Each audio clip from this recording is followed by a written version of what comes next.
My parents provided my sister and me with a very comfortable life growing up. They spared no expense when it came to our education and overall upbringing, ensuring that we had everything we needed and more. This generous support is something for which I will always be deeply grateful. I witnessed many of my friends facing significant challenges at home while we were growing up, struggling to secure even the basic necessities.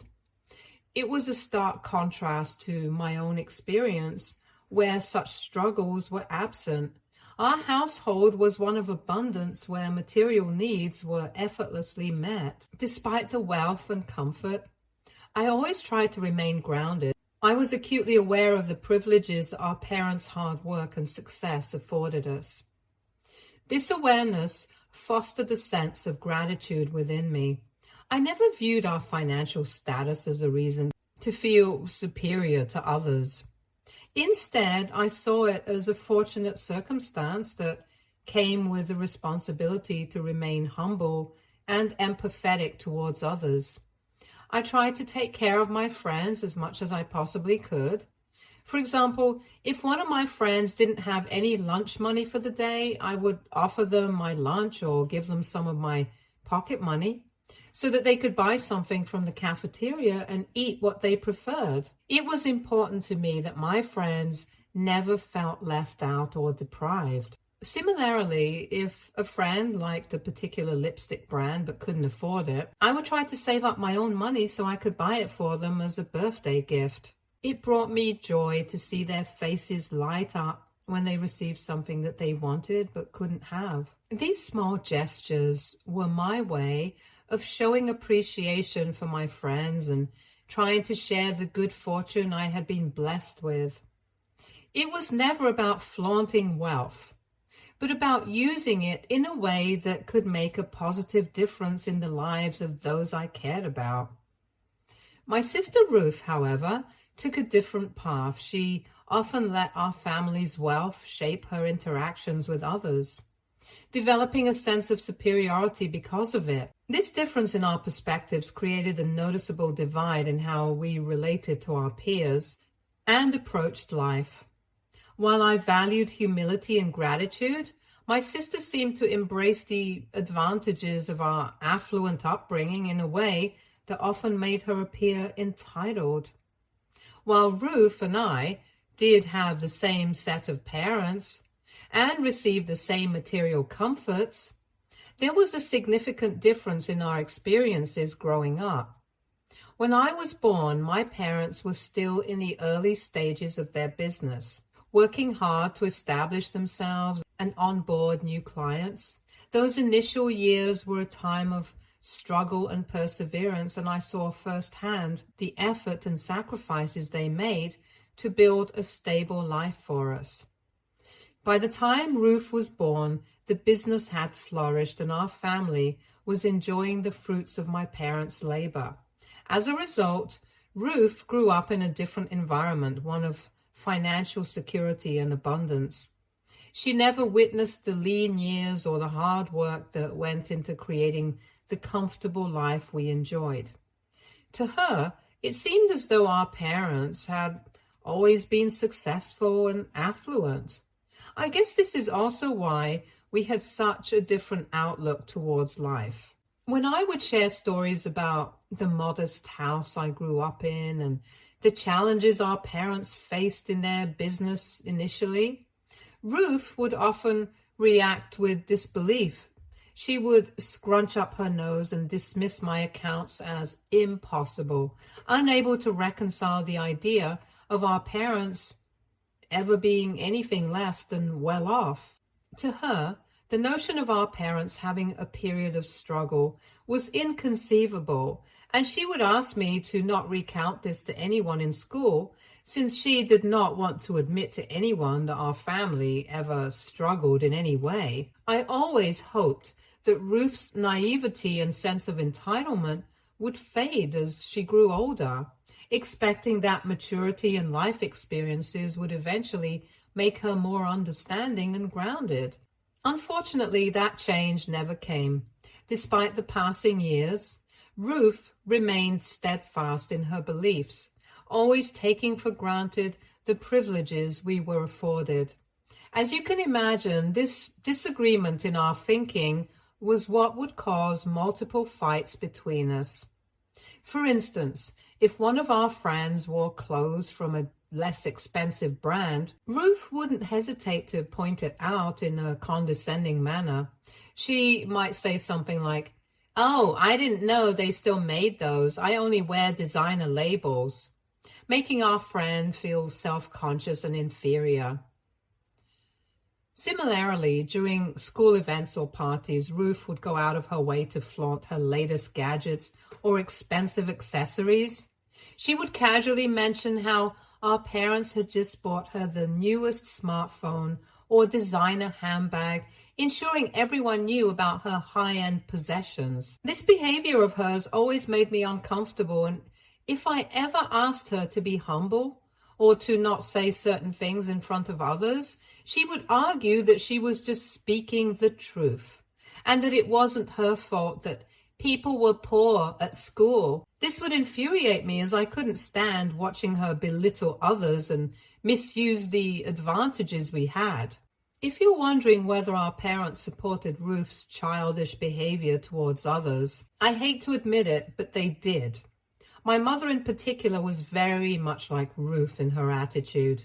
Apparently, my maternal grandparents used to be quite wealthy until they lost a significant portion of their money due to bad investments. This financial setback forced them to give up their large, opulent house and move into a smaller one, a change my mother absolutely detested. She would often express her dissatisfaction to her parents, lamenting how she wished she had never been born to them or wishing that they could provide a better lifestyle. This was largely because my mother had many wealthy friends and felt inferior in comparison. It's important to note that despite the financial loss, my maternal grandparents were still able to afford a good life. It just wasn't the same lavish existence they once had. My mom has always had a lot of resentment towards her parents because of this.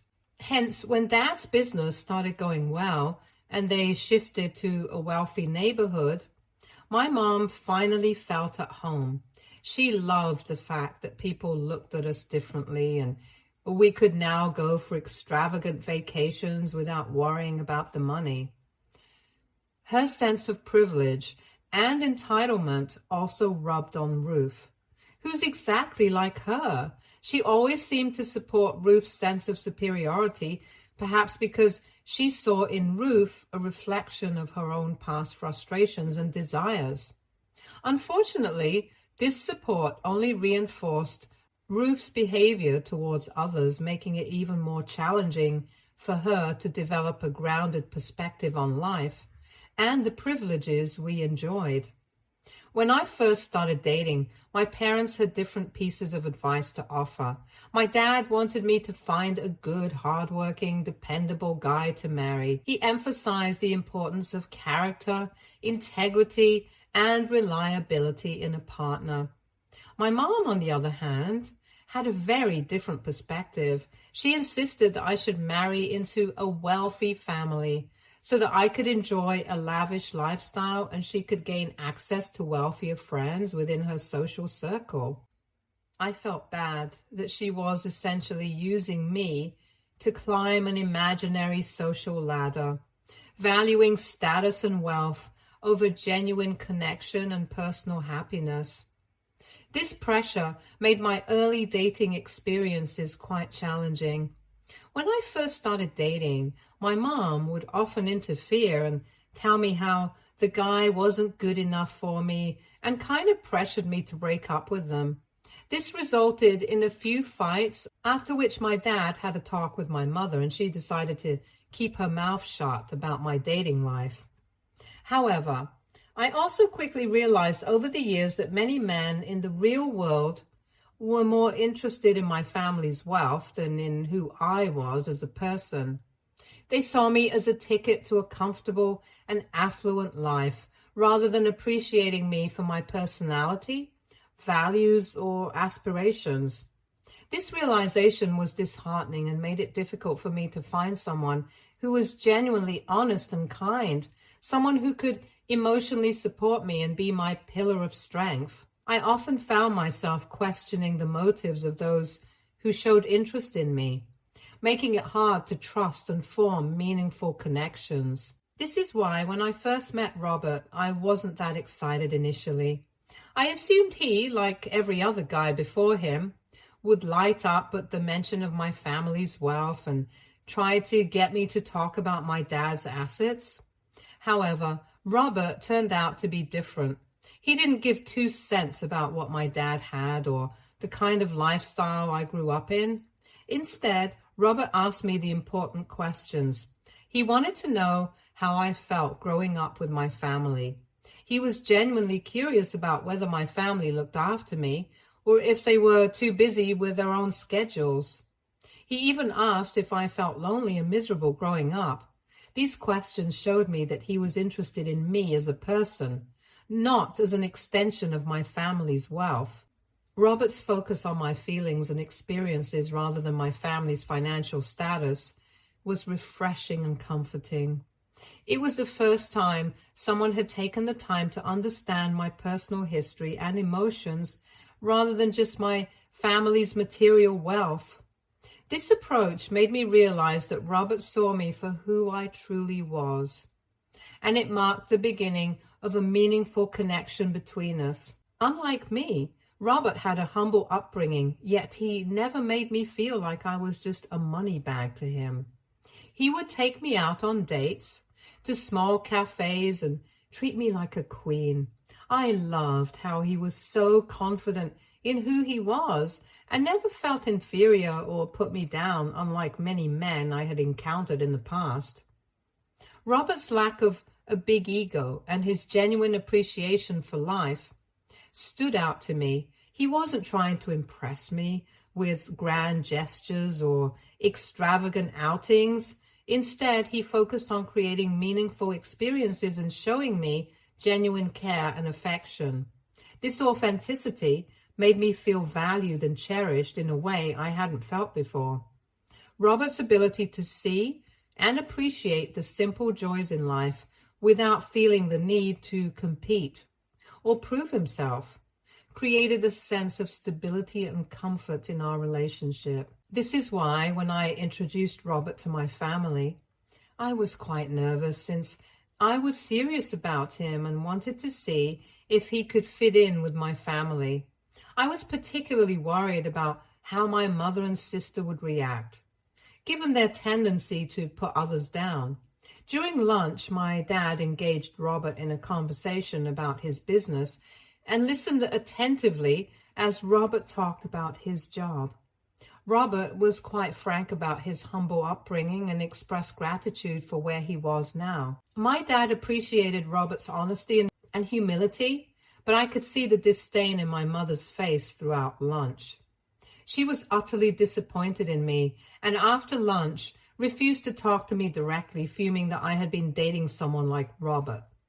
My sister, much like my mother, kept making subtle comments and jokes about Robert's outfit, hairstyle, and upbringing.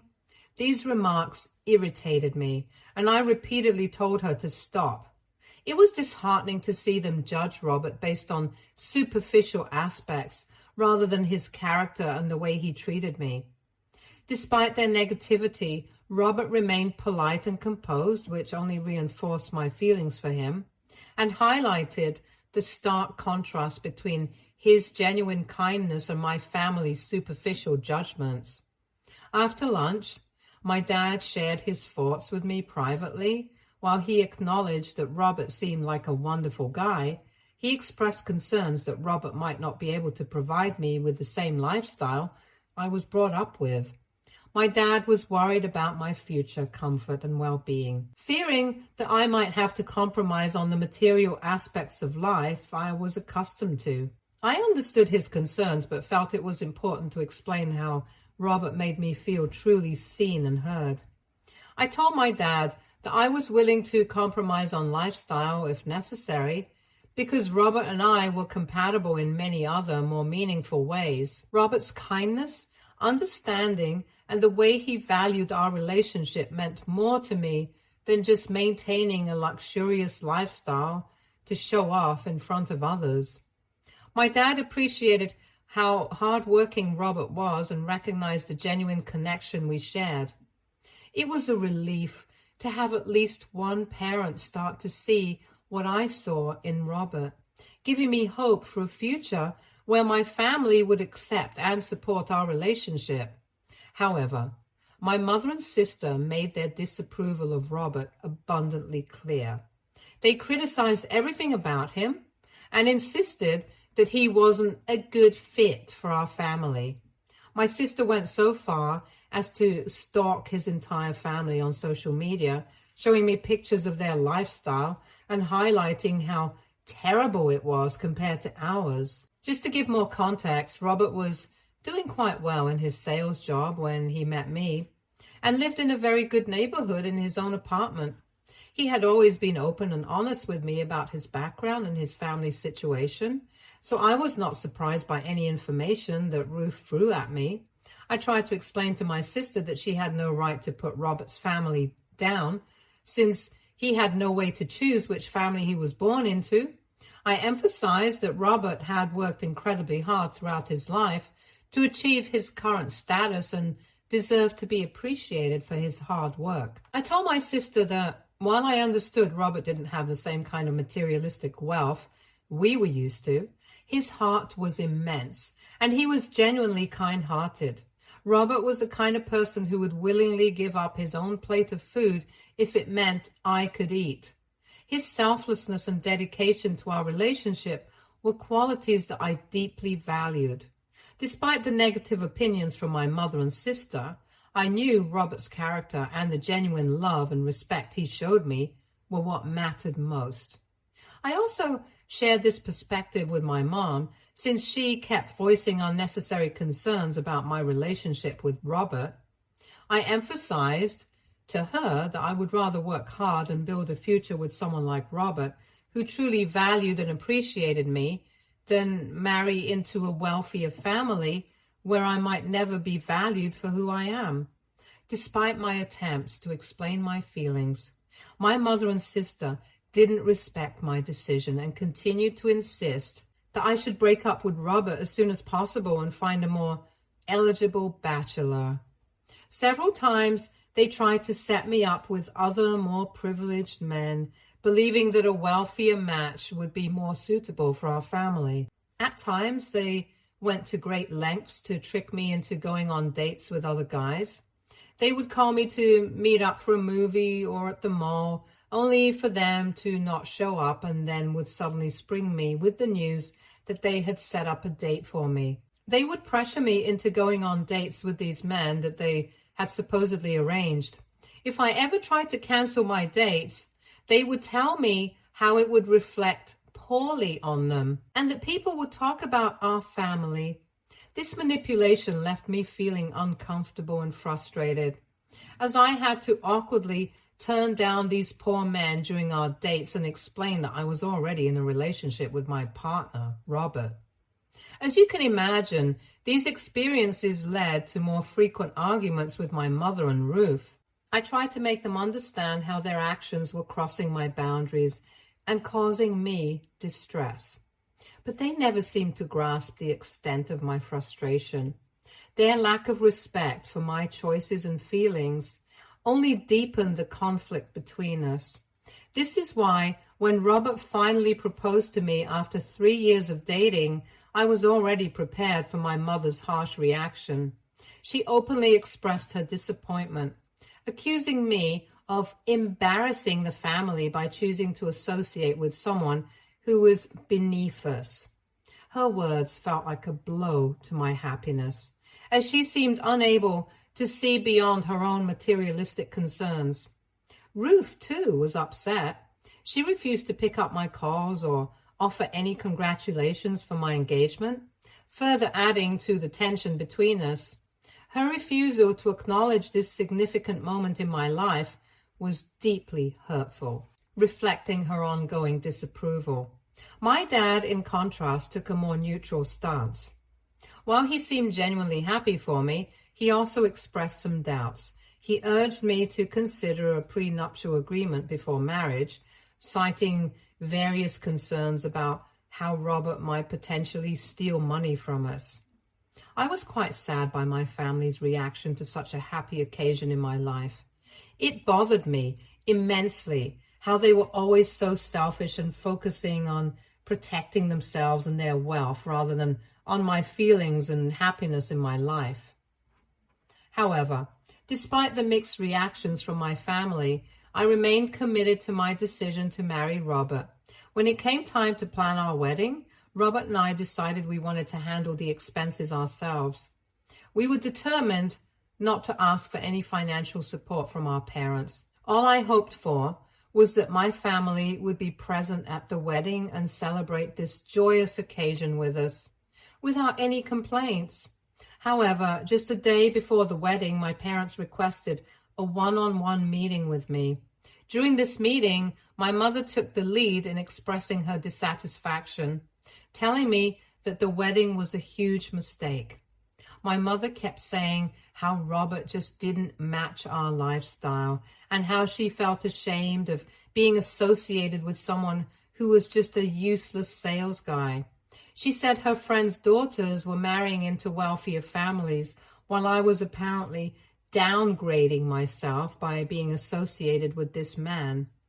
My mother even commented about how this was why Ruth's always been her favorite child, since she understood and shared her perspective, which was extremely hurtful for me to hear.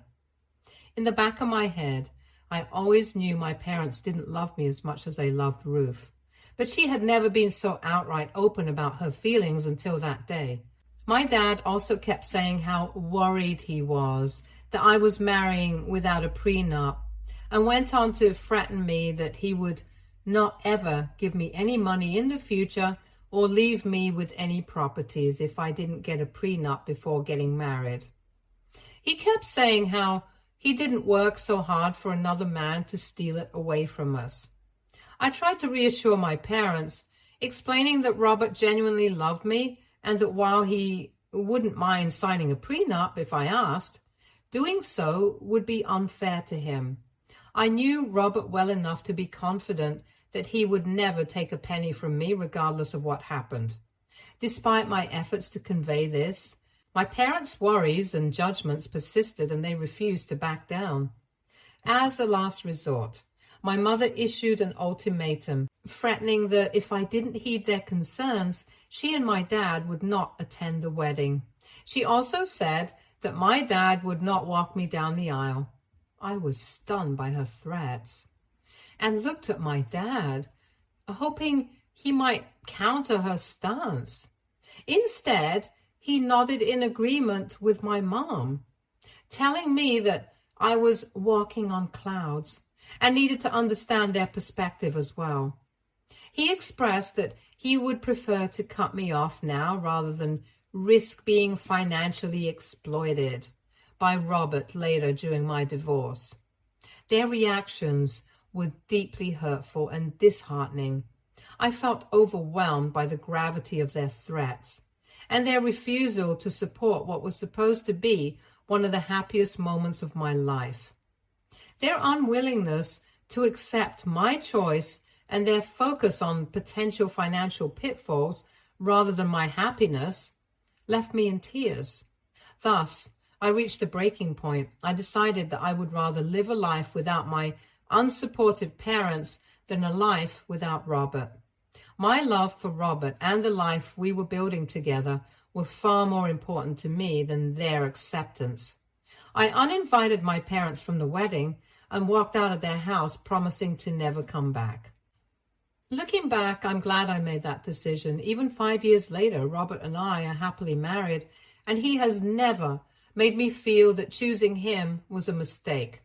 He continues to be the love of my life, and our relationship has only grown stronger since we got married. Robert has advanced in his career, securing a much higher paying job, and we are now able to afford many things that we are grateful for. We both dedicate our weekends to various charity drives and donate money to underprivileged children whenever we can. These activities help keep us focused on what truly matters and bring a sense of purpose to our lives. In the past 5 years, my parents and I haven't spoken a word. The rift between us remained unhealed, and their continued disapproval created an insurmountable barrier. As for Ruth, our relationship was never strong to begin with, so it's not surprising that she has also chosen not to speak to me. Despite the lack of communication with my family, I have found solace and fulfillment in the life Robert and I have built together.